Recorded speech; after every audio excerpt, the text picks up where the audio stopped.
RTV app వార్తల్ని క్షణాల్లో చదివే అవకాశం ఉంటుంది. ఒక న్యూస్ పేపర్, ఒక టెలివిజన్ ఛానల్ మీ చేతుల్లో ఎప్పుడూ ఉంటాయి.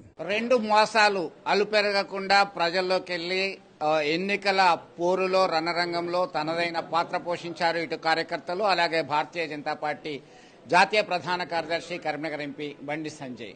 ప్రస్తుతం ఎన్నికలు ముగిసిన తర్వాత కార్యకర్తలతో అదే టెంపో మెయింటైన్ చేస్తున్నారు. మనతో ఉన్నారు, వారి అభిప్రాయాన్ని మనం పంచుకుందాం. జాతీయ స్థాయిలో లోక్సభ ఎన్నికలు జరుగుతున్నాయి. కాంగ్రెస్ సీనియర్ నేతలు వారు కొన్ని కామెంట్స్ చేయడం జరిగింది. శ్యామ్ పిట్రోడా దక్షిణాది రాష్ట్రాలకు చెందినటువంటి వ్యక్తులు ఆఫ్రికన్స్ లాగా ఉంటారని ఒక కామెంట్ చేశారు. మణిశంకర్ అయ్యర్ అంటే ఆయన కాంగ్రెస్ సీనియర్ నేత. ఆయన ఏమంటాడంటే పాకిస్తాన్ దగ్గర అణుబాంబు ఉన్నది, దాన్ని గౌరవించాలంటాడు. ఇదే Sam Pitroda north eastern state వాళ్ళు చైనా వాళ్ళ లాగా ఉంటారని చెప్పేసి. అంటే ఇది ఎట్లా చూడొచ్చు? Congress party Indian National Congress party కాదు, Italy National Congress party. Italy జాతికి సంబంధించిన కాంగ్రెస్ పార్టీ. కాంగ్రెస్ పార్టీ వ్యవస్థాపకులు ఎవరు? బ్రిటిష్ వాడు.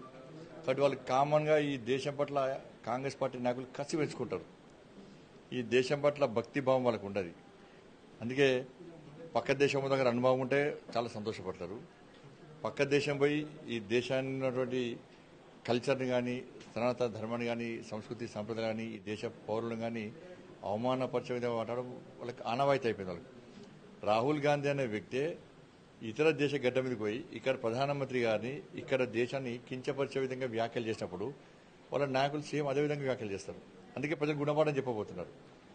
కాబట్టి ఇటువంటి పరిస్థితుల్లో దేశ ప్రజలందరూ ఆలోచిస్తున్నారు. కాంగ్రెస్ పార్టీ విధానాలు ఏంది? కాంగ్రెస్ పార్టీ మొదటి నుంచి కూడా ఆ కాలం నుంచి ఈ కాలం వరకు కూడా ఈ దేశానికి వ్యతిరేకంగా వ్యాఖ్యలు చేయడం, ఈ దేశాన్ని కించపరిచే విధంగా ప్రయత్నం చేయడం, ఇతర దేశాలకు వత్తాసు పలకడం, చివరకు ఈ దేశంలో ఉన్నటువంటి ప్రజాస్వామ్యాన్ని కూని చేస్తూ పక్క దేశంలో ప్రజాస్వామ్యం ఉందని పోగొట్టేటువంటి పరిస్థితి చేయడం అన్నీ కూడా కాంగ్రెస్ పార్టీకి ఆనవాయితీగా మారింది. అందుకే ఈ పరిస్థితిలో దానికి తోడు కాంగ్రెస్ పార్టీ మా పార్టీ దేశభక్తి అయితే 370 ఆర్టికల్ను రద్దు చేయడంలో కాంగ్రెస్ పార్టీ ఎందుకు సహకరించలే? సిటిజన్షిప్ అమెండ్మెంట్ యాక్ట్ విషయంలో కాంగ్రెస్ పార్టీ ఎందుకు సహకరించలే? కాబట్టి ఇవన్నీ కూడా కాంగ్రెస్ పార్టీ ప్రతి దాన్ని రాజకీయంగా చూస్తుంది తప్ప దేశానికి ఆపద వచ్చినప్పుడు, ఈ దేశానికి కష్టం వచ్చినప్పుడు, ఈ దేశం పట్ల ఇతర దేశాలు వేరే రకంగా వివరించినప్పుడు అన్ని రాజకీయ పార్టీలు ఒక్కటి కావాలి, భారతీయులందరూ ఒక్కటైన భావన ప్రపంచ దేశాలకు ఇవాళ మనం అందించే ప్రయత్నం చేయాలి. మీరు చూడాలి, లాక్డౌన్ విషయంలో కాంగ్రెస్ పార్టీ హేళన చేసింది. మోడీ గారు లాక్డౌన్ ప్రకటించారు, అవగాహన లేదు, ఇట్లా అని చెప్పని. కానీ మనం లాక్డౌన్ విధించిన ప్రపంచ దేశాలు ఆదర్శంగా తీసుకున్నాయి. దాన్ని కాంగ్రెస్ పార్టీ సమర్థించేది, వ్యతిరేకించింది. కానీ ఎకానమీ విషయంలో కూడా అన్ని విషయాల్లో రాజకీయాలే విమర్శలు చేసుకోవడంలో తప్పేం లేదు. కానీ దేశ భద్రతకు సంబంధించి, దేశానికి సంబంధించి అటువంటి పరిస్థితుల్లో వ్యవహరించాల్సిన తీరు విషయంలో జాగ్రత్తగా ఉండాల్సిన అవసరం ఉంది. కాంగ్రెస్ పార్టీ మొదటి నుంచి కూడా ఈ దేశానికి వ్యతిరేకమైన పార్టీ. ఆ కాంగ్రెస్ పార్టీలో ఉన్న నాయకులందరూ కూడా ఈ భావజాలానికి, భారతీయ భావజాలానికి వ్యతిరేకంగా ఉన్నటువంటి వ్యక్తులు. కాబట్టి కాంగ్రెస్ పార్టీ దేశ వ్యతిరేక వ్యాఖ్యలు చేసినా దేశ ప్రజలు పట్టించుకునే స్థితి లేదు, కామన్ అయిపోయింది అది. ఈ దేశం గురించి గొప్పగా మాట్లాడితే ప్రజలు చర్చించుకుంటారు, కాంగ్రెస్ పార్టీ నాయకులు దేశం గొప్పతనం చెప్తున్నారు అని చర్చించుకునే స్థితికి వచ్చిందని దాన్ని కాంగ్రెస్ పార్టీ నాయకులు ఆలోచించాలి. వాళ్ళ నాయకుల పట్ల కాంగ్రెస్ పార్టీ వ్యవహరించలేదో వాళ్ళ ఆలోచనతో బయటపెట్టాల్సిన అవసరం ఉంటుంది. రాష్ట్ర ముఖ్యమంత్రి రేవంత్ రెడ్డి ఒక కామెంట్ చేశారు, ఇప్పటి నుంచి నేను పరిపాలన మీద దృష్టి పెడతా, పక్క ఇచ్చిన హామీల మీద నేను దృష్టి పెడతా అని చెప్పి కామెంట్ చేస్తాను. ఇన్ని రోజులు ఎందుకంటే ఎవరు ఆపినట్టు? ఇన్ని రోజులు ఎవరు ఆపినారు? పాకిస్తాన్ ఆపిండా? పాకిస్తాన్ అంటే బాగా ప్రేమ వీళ్ళకు. సర్జికల్ స్ట్రైక్ జరిగిందా, జరగలేదా? వాటి మీద ఆధారం కావాలి. ఇక్కడ మేము ఇచ్చిన హామీలు 100 రోజులు గ్యారంటీలు అమలు చేస్తూ ఉన్నారు, దాని మీద వీళ్ళకి సోయలేదు దాని మీద. కాబట్టి 6 గ్యారంటీల విషయంలో ఇన్ని రోజులు ఎందుకు అమలు చేయలేకపోయారు? మీకు ప్రజలు ఓటేసినప్పుడు 100 రోజులు హామీలు నెరవేర్చండి అట్లయితే మీకు ఓటేస్తామని చెప్పారా? 6 గ్యారంటీలు 100 రోజులు అమలు చేస్తున్నది మీరే. 5 లక్షల కోట్ల అప్పున్న విషయం వాస్తవం, అది మీరు చెప్పారు, మేము చెప్పినాం, ప్రజలకు తెలుసు, మీకు తెలుసు, మాకు తెలుసు. ఎట్టి బస్సులో ఎన్ని కష్టాలు వచ్చినా, ఎన్ని ఇబ్బంది వచ్చినా 100 డేస్ చేస్తున్నారు. 100 డేస్ దాటింది. ఇవాళ టీవీలు చూసిన ఇంతకుముందు ఏమైంది? కొనుగోలు విషయంలో సమీక్ష చేస్తారు. కొనుగోలు అయిపోయినాయి 80% కొనుగోలు అయిపోయినాయి.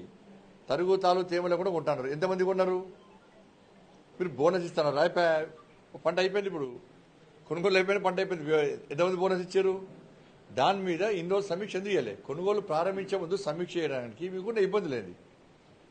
ఇప్పుడు చాలా విషయాలు కూడా మీరు ఓట్ల కోసము కొంతమంది అకౌంట్లో పైసలు వేసారు, కొన్ని హామీలు కొంతమందికి మీరు అప్పుడప్పుడు హామీలు ఇచ్చి వాటి కూడా సహకరించారు.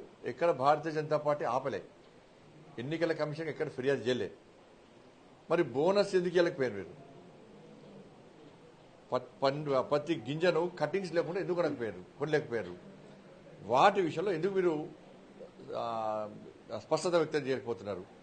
2,500 రూపాయలు కానీ, 4,000 రూపాయల పెన్షన్ కానీ, 15 రూపాయల రైతు భరోసా కానీ, 12 రూపాయల రైతు కూలీలకు కానీ, తులం బంగారం కానీ, 5 లక్షల రూపాయలు 2 లక్షల రూపాయలు రుణమాఫీ కానీ, 5 లక్షల రూపాయలు ఇల్లు జాగాలు లేని వాళ్ళకి కానీ, 5 లక్షల రూపాయలు విద్యార్థి భరోసా కానీ, ఫీజు రియంబర్స్మెంట్ బకాయిలు కానీ, ఆరోగ్యశ్రీ బకాయిలు కానీ, వీటన్నింటి విషయంలో మీరు ఎందుకు 100 రోజుల పాటు స్పష్టమైన ప్రకారం చేయలేకపోయారు? దాని మీద చర్చ జరగాలి. మళ్ళీ ఇప్పుడు స్థానిక సంస్థల ఎన్నికలు ఉన్నాయని చెప్పి మీరు మళ్ళీ సమీక్షల పేరుతోని ఇది చేస్తాం అది చేస్తాం అంటే దాన్ని పట్టించుకోరు. ఇలా సాక్షాత్తు రాష్ట్ర ముఖ్యమంత్రి గారే ఇలా 6 గ్యారెంటీ విషయంలో ప్రజలు ప్రశ్నిస్తున్నారని తెలుసుకొని ఇలా ఇష్యూని డైవర్ట్ చేసి రిజర్వేషన్ అంశాన్ని ముందు తీసుకొచ్చే ప్రయత్నం చేశారు. సరే, రిజర్వేషన్ అంశాలు తీసుకొచ్చారు, దాంతోపాటు 6 గ్యారెంటీల విషయంలో మీరు ఎందుకు ఇలా మాట్లాడకపోయారు? అమలు ఎందుకు చేయలేకపోయారు? 100 రోజులు అమలు చేస్తాను మీరే ఎందుకు చేయలేకపోయారు? దానికి స్పష్టత రావాలి. కానీ ఆగస్టు 15కి రుణమాఫీ చేస్తున్నారు, ఎందుకు? డేట్ ఏంది? కట్ ఆఫ్ డేట్ ఏంది? అది మీరు ఆ డేట్ ఎందుకు నిర్ణయించుకున్నారు? మీరు 4th కౌంటింగ్ అయిపోతుంది, ఎలక్షన్ కూడా అయిపోతుంది. జూన్ 15 ఎందుకు లేకపోయారు? జూలై 15 ఎందుకు లేకపోయారు? ఆగస్టు 15 డేట్ ఏంది అంటే 20 స్థానిక సంస్థల ఎన్నికలు పెడతారు, మళ్ళీ ఓట్లు వేయించుకుంటారు, ఓట్లు వేసుకొని ఆ భస్మాస్త్ర రాష్ట్రాన్ని ప్రజల మీద పెట్టిపోతారు. ఇది వాళ్ళ ప్లాన్. తెలంగాణ రాష్ట్రంలో లోక్సభ స్థానాలు భారతీయ జనతా పార్టీ ఎన్ని దక్కించుకునే అవకాశం ఉంది? మీ మెజార్టీ పట్ల మీ అభిప్రాయం? మెజార్టీ సీట్లు మేమే సాధించుకున్న తెలంగాణ రాష్ట్రంలో నా కూడా పెద్ద మొత్తంలో పెద్ద మెజార్టీ వస్తుందని చెప్పి నాకు విశ్వాసం నమ్మకం ఉంది. ఎందుకంటే కార్యకర్తలతో కష్టపడి పనిచేశారు. అన్ని సర్వేలు వస్తున్నటువంటి సర్వే రిపోర్ట్లు బట్టి మంచి మెజార్టీ వస్తుందని చెప్పి ఒక నమ్మకం విశ్వాసం ఉంది మాకు. భారతీయ జనతా పార్టీ నుంచి ప్రధానమంత్రి నరేంద్ర మోడీ వారణాసిలో తన నామినేషన్ వేయడం జరిగింది. వారికి మద్దతుగా తెలుగు ప్రజలను ఉద్దేశించి మీరు ప్రచారం ఎప్పుడు చేయబోతున్నారు? ఎల్లుండి రమ్మన్నారు, రేపు బయలుదేరి వెళ్తున్నాం కాబట్టి తప్పకుండా గతంలో కూడా కిషన్ రెడ్డి గారి నేతృత్వంలో మేము 15 రోజుల పాటు పనిచేస్తాం నరేంద్ర మోడీ ఎలక్షన్ సందర్భంగా.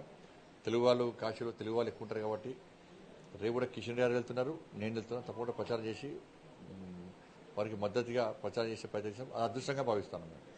ఖచ్చితంగా ఈ దేశం పట్ల ప్రేమ, ఆప్యాయతలు, గౌరవం కాంగ్రెస్ పార్టీకి లేవని చెప్పి మండిపడుతున్నారు బీజేపీ అభ్యర్థి సంజయ్. అలాగే భారీ మెజార్టీతో విజయం సాధించడం పక్కా అని చెప్పి ధీమా వ్యక్తం చేస్తున్నారు. అలాగే నరేంద్ర మోడీ విజయం కోసం తెలుగు రాష్ట్రాల నుంచి ఇక్కడ నుంచి బండి సంజయ్ అలాగే కిషన్ రెడ్డి, బీజేపీ రాష్ట్ర అధ్యక్షుడు కిషన్ రెడ్డి ప్రచారం చేయడానికి వారణాసి వెళ్తున్నటువంటి విషయాన్ని చెప్పడం జరిగింది. ఇప్పటికైనా రాష్ట్ర ముఖ్యమంత్రి రేవంత్ రెడ్డి ఇచ్చిన హామీలు అమలు చేయడంలో దృష్టి పెట్టాలని చెప్పి సూచిస్తున్నటువంటి పరిస్థితి. వీడియో జర్నలిస్ట్ సుమంత్తో కలిసి చంద్రశేఖర్, RTV, కరీంనగర్. మరిన్ని వీడియోస్ కోసం ఛానల్ ని సబ్స్క్రైబ్ చేయండి, లేటెస్ట్ అప్డేట్స్ కోసం వాట్సాప్ ఛానల్ ని ఫాలో చేయండి అండ్ లింక్ డిస్క్రిప్షన్ లో ఉంది.